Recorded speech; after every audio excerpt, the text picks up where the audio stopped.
A Igreja do Sagrado Coração de Jesus, em Lisboa, acolhia a sessão solene que assinalava os 150 anos da fundação em Portugal das Conferências Vicentinas. Por isso, muitos dos que dão hoje continuidade ao carisma de Frederico Ozanne aproveitaram o momento para o convívio e partilha de experiências. São estes os rostos que concretizam entre nós a solidariedade para com os mais necessitados, numa missão que permanece mais atual que nunca.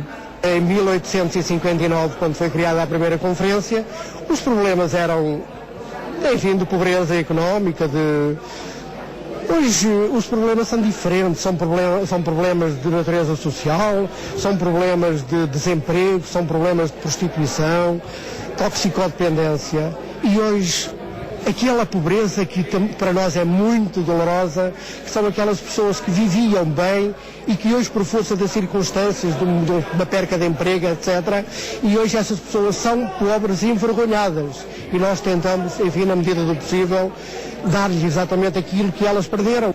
As conferências de São Vicente de Paulo caracterizam-se por uma grande proximidade às situações de carência e por realizarem um trabalho de contacto pessoal com os que se encontram em necessidade. Eu acho que as conferências têm feito um papel realmente bastante bom, não quero dizer que seja o ideal, mas tem havido um esforço muito grande para chegar àqueles casos mais gritantes, que é a pobreza envergonhada, que é a solidão, que é acompanhamento de doentes, etc.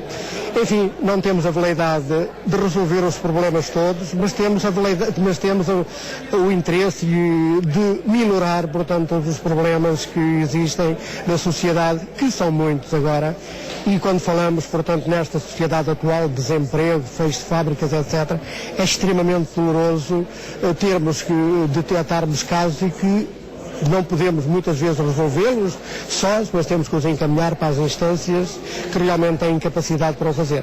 No último estudo que nós fizemos para a Conferência Episcopal, por exemplo, nós detectámos que numa rede muito fina de serviços e de apoio de proximidade por parte dos vicentinos e com uma escala brutal. Basta dizer que de 70% das conferências responderam ao nosso inquérito e nesse universo dos que responderam, 500 têm serviços de visitação.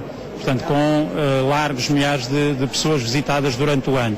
E geralmente não são pessoas em instituições, eles visitam mesmo em casa. Até uma teia muito, muito, muito próxima e muito próxima principalmente daqueles problemas mais graves em termos sociais, da prostituição, dos sem-abrigo. 150 anos depois de ter sido fundada em Portugal, a Sociedade de São Vicente de Paulo depara-se também com os desafios que os tempos colocam e com algumas dificuldades no exercício da sua missão. Porque os grupos etários hoje são muito elevados. Temos exatamente alguns jovens, mas dado a sua natureza, as faculdades, portanto, a dificuldade de arranjar emprego, eles movem-se com muita facilidade de zona para zona e então não se radicam, portanto, numa conferência. Não conseguem fazer um trabalho, portanto, integral, um acompanhamento integral. Mas, na medida do possível, vão fazendo aquilo que podem. Mas temos uma vertente ligada à Sociedade São Vicente de Paulo, que não sendo sociedade, é a Juventude Mariana Vicentina, em que, para nós, é a grande esperança, porque eles têm um percurso, terminado esse percurso, o nosso desejo é que eles integrem, enfim, as conferências de São Vicente de Paulo. Para o Presidente da Comissão Episcopal da Pastoral Social, a Sociedade de São Vicente de Paulo é, neste ano sacerdotal, uma experiência de sacerdócio vivo que se caracteriza naqueles que não vivem para si, mas para os outros. À maneira de Cristo, o único sacerdote, se dedicam ao serviço daqueles que Deus ama e que precisam dessa experiência concreta, real, próxima, dessa bondade de Deus para que ela lhes chegue